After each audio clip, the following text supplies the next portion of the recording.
दोस्तों आज हम बात करने वाले हैं एक 2022 रिलीज्ड इटालियन हॉरर मूवी के बारे में जिसका नाम है डेड ब्राइड। ये फिल्म स्टार्ट होती है एक छोटे से नोट के साथ जिसमें लिखा था पेरेंट्स के पापों का फल उनके बच्चे, इनफैक्ट पूरे ब्लड लाइन को ही भुगतना पड़ता है। क्या था इसका मतलब, चलिए जानते हैं। सीन स्टार्ट होती है एक एज्ड पर्सन को दिखाते हुए अपने घर में जो आराम से सो रहे थे। अचानक उन्हें एटिक से कुछ आवाजें सुनाई देती हैं। वो चेक करते हैं तो वहां कोई नहीं होता, बस एक स्पिनिंग टॉप अपने आप ही घूम रहा था। ध्यान से देखने पर उन्हें वहां किसी का साया भी नजर आता है, एक औरत का, मगर वो औरत कहीं दिखाई नहीं दे रही थी, बस साया था उसका। डर से इस आदमी की हालत खराब हो जाती है और वो जल्दी से उस पर चादर डाल के वहां से भागने की कोशिश करते हैं, मगर भाग नहीं पाते। उससे पहले ही वो साया उस पर हमला कर देता है। अगले से में हम पहुंच जाते हैं कई साल बाद। मिलता है कपल एलिसन एंड रिचर्ड से।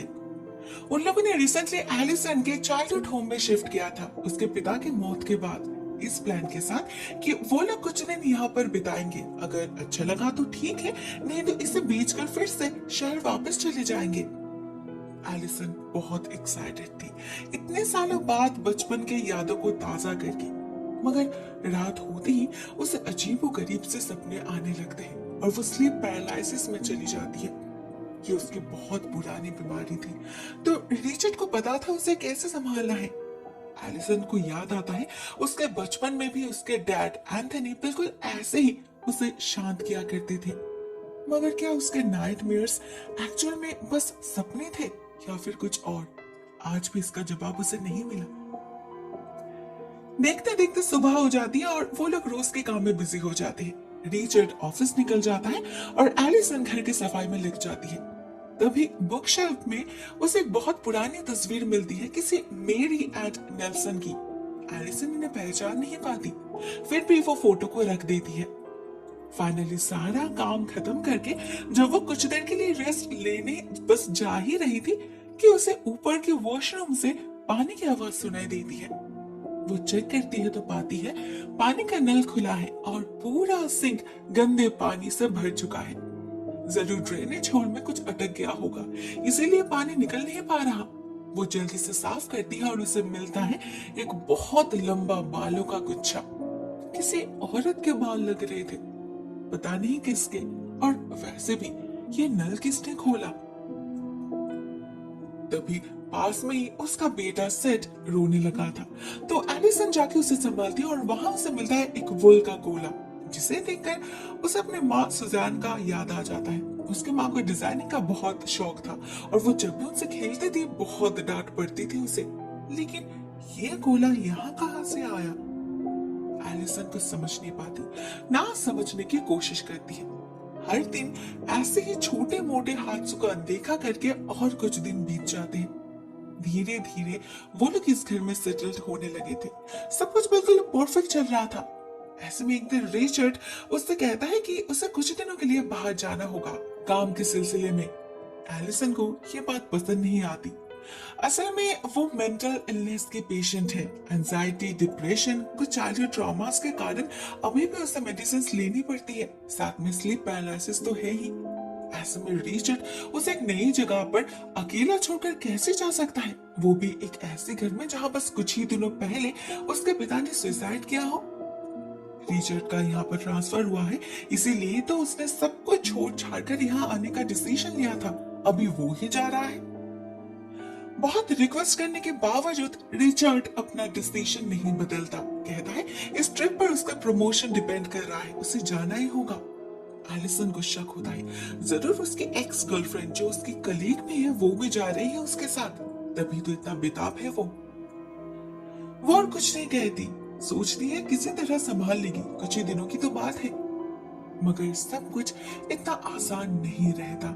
रिचर्ड के जाने के बाद पहले रात से ही घर में कुछ न कुछ अजीब हादसे होने लगते हैं। उसे भी वही स्पिनिंग टॉप दिखता है और उसे याद आता है कि ऐसे एक बार बचपन में इस चीज का पीछा करते हुए वो क्लोसेट में कैद हो गई थी। सुबह उसके पिता ने निकाला था उसे वहां से। बेचारे का हाल बुरा हो चुका था। मगर उसे पता नहीं चला कि उसे लॉक किया था उसके अपने माँ ने। नेक्स्ट डे उसने देखा था एक प्रीस्ट को घर आते हुए, फादर एल्बर्ट नाम से। उसके माँ के सामने बैठकर प्रेयर कर रहे थे वो। बहुत बीमार थी उसकी माँ। उसी दिन उसके पिता एंथनी ने उसे अडॉप्शन के लिए दे दिया था अपने ही एक दोस्त को। उसके बाद इस घर में क्या हुआ, उसके माँ को क्या हुआ, उसे कोई आइडिया नहीं। सभी कहते हैं सुजैन को कैंसर था, मगर एलिसन यकीन नहीं करती।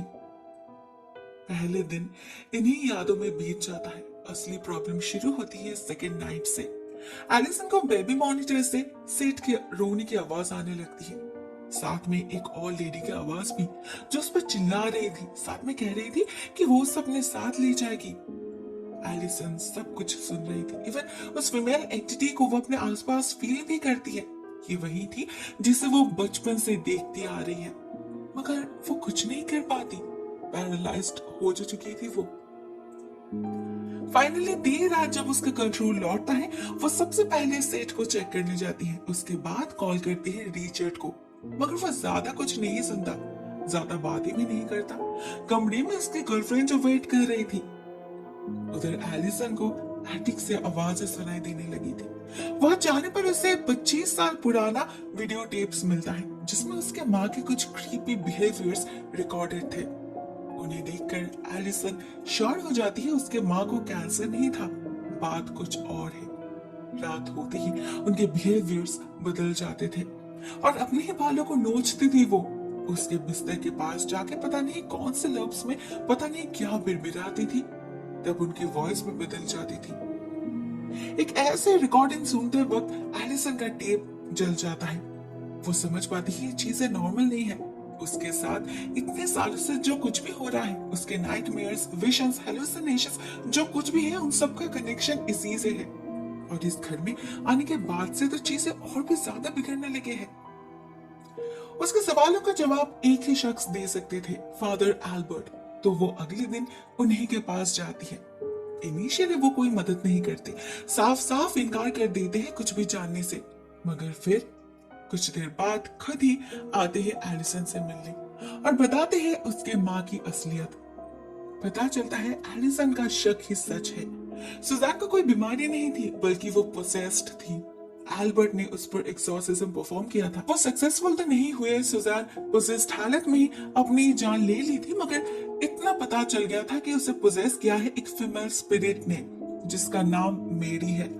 एलिसन के ग्रैंडफादर नेल्सन की फर्स्ट वाइफ थी वो। शादी के कुछ ही दिनों बाद अचानक घर से गायब हो गई थी। पुलिस अथॉरिटी कोई ढूंढ नहीं पाए उसे। तो नेल्सन ने दूसरी शादी कर ली। उनकी 2 बेटी हुई, जिसमें से एक जिंदा रह पाई, सुजैन। दूसरे को इसी स्पिरिट ने मार डाला। सुजैन भी ज्यादा दिन जिंदा नहीं रह पाई। एक एक करके इस परिवार के सभी इसी स्पिरिट का शिकार बन गए। उसकी मौत कैसे हुई, पूरा सच क्या है, वो क्यों इस परिवार के पीछे पड़ी है, किसी को नहीं पता। मगर अभी उससे बचने का शायद एक ही रास्ता है, उसके रिमेन्स को जलाना होगा, नहीं तो कोई नहीं बचेगा। फादर एल्बर्ट बात पूरा कर पाए इससे पहले रिचर्ड घर लौट आता है और उन्हें भगा देता है। एलिसन को उनसे फिर से बात करने का मौका नहीं मिलता, क्योंकि उसी रात घर लौटते वक्त वो आत्मा उन्हें मार डालती है।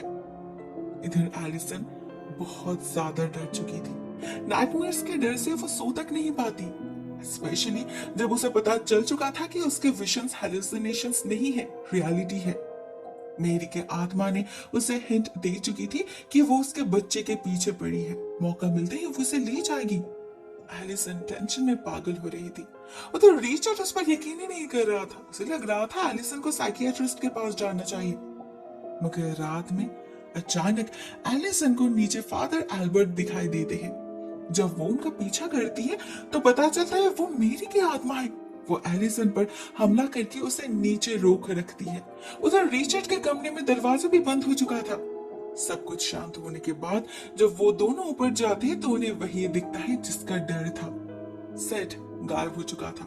मेरी उसे ले गई थी। फाइनली रिचर्ड एलिसन की बातों को मान लेता है। उसने खुद फील किया था उस प्रेजेंस को, लेकिन अभी क्या करेंगे वो लोग? फादर एल्बर्ट भी तो नहीं है। बहुत सोच विचार के बाद वो लोग एक फेमस साइकिक डेफ को घर बुलाते हैं। अभी वो ही उनकी आखिरी उम्मीद है।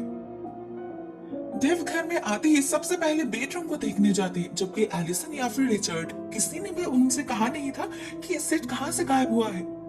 वो उनके क्रैडल को छूते ही उस स्पिरिट के एनर्जी को फील कर पाते। साथ में उनका मैजिक मार्बल तो था ही, जिसमें ब्लैक कलर का मतलब होता है आसपास कोई बहुत बुरे आत्मा का मौजूद होना। डेव एलिसन के साथ एक छोटा सा सियांस परफॉर्म करते हैं, जिसमें वो उसके जरिए उस आत्मा से काइंड ऑफ इंटरेक्ट कर पाते हैं। बहुत कम वक्त के लिए ही सही, मगर उन्हें बहुत कुछ पता चल जाता है। वो समझ पाते हैं इस आत्मा को रिवेंज चाहिए। बहुत गुस्सा है वो, मगर सिर्फ अपने लिए ही नहीं, अपने बच्चे के लिए भी। जब उसका खून किया गया था तब वो प्रेग्नेंट थी, तो रिवेंज लेने के लिए उसने एक बहुत ही ताकतवर डीमन से डील किया है। वो ही हॉन्ट कर रहा है इस परिवार को सालों से। फादर एल्बर्ट ने कुछ हद तक सही समझा था, मगर उनका तरीका, उनका सजेशन अभी चीजों को और बिगड़ सकता है। अगर इस ब्राइड के रिमेन्स को ढूंढकर जला दिया जाए तो हो सकता है उससे मुक्ति मिल जाए, मगर इस परिवार से उसका कनेक्शन टूट जाएगा। वो लोग सेट को और कभी वापस नहीं ला पाएंगे। ऐसे में बस एक ही उपाय है जो बहुत डेंजरस है, और उसे बस एलिसन ही पूरा कर पाएगी। उसे उस आत्मा की दुनिया में जाना होगा। सेट वही है। रात होते ही डेव सारा सेटअप कर लेता है। वो पहले एलिसन को हिप्नोटाइज करके धीरे धीरे उसे गहरी नींद में भेज देता है। उसके आत्मा को अलग कर देता है उसके शरीर से। इससे आगे का सफर उसके आत्मा को तय करना होगा। किसी भी फिजिकल रियलिटी के साथ वो उस दुनिया में एंटर नहीं कर पाएगी। उनका तरीका बिल्कुल परफेक्ट रहा। कुछ देर बाद एलिसन जब अपनी आंखें खोलती है, अपने आप को वो एक बंद कॉफिन में पाती है। पहले तो बहुत घबरा जाती है, वो हाथ पैर मारने लगती है, मगर धीरे धीरे उसे समझ आता है ये उसकी दुनिया नहीं है। उसे कॉफिन के एक एंड पे एक अंधेरा टनल दिखता है, तो वो उसी तरफ आगे बढ़ने लगती है एंड ग्रेजुअली एक कमरे में जा पहुंचती है। ये उसी का घर था। वहां टीवी पर उसे अपने ही पेरेंट्स दिखते हैं जो उसके हालत का मजाक उड़ा रहे थे, लेकिन ये असल में उस शैतान का चाल था, उसे डिस्करेज करने के लिए। इसके बाद एलिसन अपनी माँ से भी मिलती है। बहुत ही प्यार से गले लगती है वो, मगर ये भी मेरी ही थी जो उसे मारने की कोशिश कर रही थी। किसी तरह खुद को बचाते हुए एलिसन पहुंच जाती है अपने नाना नानी के पास। देखती है कैसे इसी मेरी ने उन पर कब्जा करके एक एक करके उन्हें मार डाला था। सबसे पहले उन्होंने नेल्सन के दूसरे पत्नी को पोजेस किया था, उसी से अपनी बेटी का खून करवाया, उसके बाद उसे मार डाला, और उस गम में नेल्सन ने भी सुसाइड कर ली। रह गई बस सुजैन। आगे जाने पर एलिसन की मुलाकात अपने पिता से भी होती है। एंथनी बहुत अजीब बिहेव कर रहे थे। वो अपने बेटे को अपने साथ रखने की कोशिश कर रहे थे इस दुनिया में, मगर एलिसन मना कर देती है। उसे और कोई झांसे में नहीं फंसना, उसे बस अपने बेटे को लेना और वापस जाना है। तो वो अपने पिता से कुछ हिंट्स मांगती है। एंथनी कहते हैं वो बचपन में जो ड्राइंग्स बनाती थी, जो विजन्स उसे आते थे, वही हिंट्स है। एलिसन को उन्हें फॉलो करना होगा। एलिसन बहुत ध्यान से उन यादों में सर्च करने लगती है, और उसे याद आता है एक रास्ता, जरूर यही वो जगह है। आगे जाने पर उसे वो रास्ता दिख जाता है, और साथ में दिखता है नेल्सन भी। वो अपनी बीवी मेरी को फोर्सफुली कहीं ले जा रहे थे, घर के पीछे जिंदा दफनाने। बहुत जोर जोर से रो रही थी मेरी, नेल्सन से माफी मांग रही थी, मगर नेल्सन उसे जाने नहीं देता। उसने गुनाह ही ऐसा किया है, गन पॉइंट पे धकेल देता है वो कॉफिन के अंदर। एट लास्ट खुद को बचाने के लिए मेरी ये तक रिवील कर देती है कि वो प्रेग्नेंट है। फिर भी नेल्सन को कुछ फर्क नहीं पड़ता, क्योंकि उसे पता था ये बच्चा उसका नहीं है। बिना किसी झिझक के कॉफिन का ढक्कन बंद कर देते हैं वो। लेकिन क्यों क्यों अपनी ही पत्नी का खून किया था उसने। एलिसन को वो कारण में दिख जाता है। उसे पता चलता है मेरी असल में शैतान की पूजा किया करती थी। अपने शरीर और आत्मा दोनों को ही शैतान के एक नाम कर चुकी थी। वो अपने बच्चे के अंदर शैतान को धरती पे लाना चाहती थी, इसीलिए ही तो शैतान से शादी करके उससे इंटीमेट होती थी। जब नेल्सन को इस बारे में पता चला, उन्होंने चुप्पी से उसे अपने ही घर के पीछे दफना दिया, मगर उस शैतान से पीछा छुड़ा नहीं पाए। उसी के कारण तो आज एलिसन को यहाँ आना पड़ा। जब एंथनी को इस परिवार के राज के बारे में पता चला, उन्होंने अपनी बेटी को दूर भेज दिया, जिससे उस पर इस शैतान का काला साया ना पड़े। मगर ऐसा नहीं हुआ। उस शैतान के कर्ज से उनका पूरा ब्लड लाइन ही डूम्ड हो चुका था। एलिसन कहीं भी जाए इससे पीछा छुड़ाना इम्पॉसिबल था। लेकिन अभी उसे अपने से ज्यादा अपने बच्चे की फिक्र हो रही थी। फॉर्चुनेटली उसे उसी कॉफिन में सेट मिल जाता है, जिसे लेकर वो वापस भागती है। मगर ढेर सारे आत्माएं उसे रोक लेते हैं। उसकी स्पिरिट स्ट्रगल करने लगती है, जिसका इफेक्ट उसके शरीर पे भी पड़ता है। डेव को पता था उसे क्या करना है, तो वो रिचर्ड को कहते हैं ऊपर से उनका बैग लाने के लिए। रिचर्ड ऊपर जाता है, मगर कमरे का दरवाजा बंद हो जाता है। उसे दिखती है अपनी गर्लफ्रेंड जो उसे सिड्यूस करने की कोशिश करती है, मगर ये तो असल में मेरी थी जो उसे पोजेस कर लेती है। इधर एलिसन को स्ट्रगल करते देख डेव इम्पेशेंट होने लगे थे। ये जर्नी ऑलरेडी बहुत टफ है। अगर एक बार एलिसन की आत्मा उस दुनिया में फंस गई, उनका कनेक्शन टूट गया, तो वो कभी वापस नहीं आ पाएगी। तो डेव खुद ही जाते हैं अपना बैग लाने। उन्हें बैग तो मिल जाता है, मगर पोजेस्ड रिचर्ड उन पर हमला कर देता है। किसी तरह नीचे भाग आते हैं डेव और क्लेंजिंग करने लगते हैं। उसी से रिचर्ड भी उनसे दूर हो जाता है और एलिसन को भी उन आत्मा से मुक्ति मिल जाती है। डर से उसने अपनी आंखें बंद कर लिया था। जब खोलती है तो वो वापस इस दुनिया में पहुंच चुकी थी, मगर उसका बेटा रह गया था उसी दुनिया में, उसके साथ नहीं था। उसे वापस नहीं ला पाई थी वो। एलिसन बहुत दुखी होती है, मगर हार नहीं मानती। फिर से जाने की जिद करती है, मगर डेव उसे रोक लेते हैं, क्योंकि सेट वापस आ चुका था उसी जगह जहां से वो गायब हुआ था। बहुत मुश्किल से एलिसन सक्सेसफुल हुई थी, तो वो और कोई रिस्क लेना नहीं चाहती थी।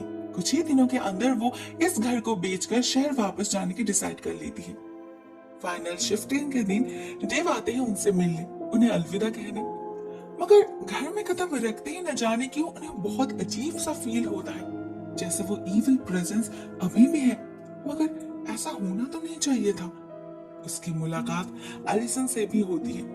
वो कुछ बदल से गई थी। उससे बात करते करते अचानक ही डेव की नजर पड़ती है अपने मार्बल के ऊपर, और वो देखते हैं उसका रंग घना काला हो चुका है। इसका मतलब जानते थे डेव, लेकिन इसके लिए प्रिपेयर्ड नहीं थे। उधर पैकिंग कंप्लीट करके रिचर्ड जब अंदर आता है, उसे घर में कोई नहीं दिखता, ना डेव ना एलिसन। और अंदर जाने पर उसे मिलती है डेव की लाश। एलिसन कहीं नहीं थी। सेठ की आवाज आ रही थी एटिक से, वो रो रहा था, मगर वहां जाने पर रिचर्ड को सेठ नहीं बल्कि कोई और ही, कुछ और ही दिखता है। ये उसका बेटा नहीं था। वो कुछ समझ पाए इससे पहले कहीं से एलिसन आकर उसे मार डालती है। कुल्हाड़ी से वार कर करके कुचल देती है उसके शरीर को, और फिर खुद खिड़की से कूदकर सुसाइड कर लेती है।